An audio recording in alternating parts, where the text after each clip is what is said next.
Dame Baye Dame Mbodj nga ne Sitor Ndour ak xale bu jigéen bi moom explication yi nu mu demee.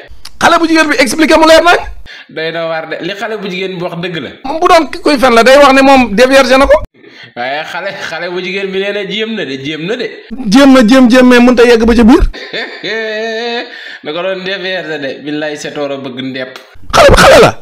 non booy la moom booy bu tuuti sax xale la. certificat médical bi loolu la. certificat médical bi nee na affaire yi jàllul de. dévierge wuñ ko. mais man nii bi génn nañ ko ci awra xale bu jigéen ba bindal ko ordonnance. Dame Mbodj du ma rey man léegi Baye Dame gis nga ordonnance bees ke. ordonnance bi indi nañ ma ko keroog. Baye Dame moo assuré de kon daal Sitor Ndour moom viol gi mooma. moo ko def. moom Sitor Ndour loolu mooy bañ noonu daman la bu doon nag réew mi ni mu tëdd actuellement ci régime président Macky Sall kon heure bi ci kaso bi la koy fekk kon dina tal leneen dul porté waate plainte.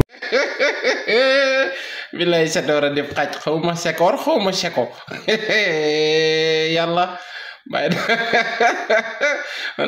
Baye Dame ak élément yii Sitor Ndour daal foofu la mujj moom porte ñu ko plainte muy wër di porte di ñu plainte Sénégal a neex.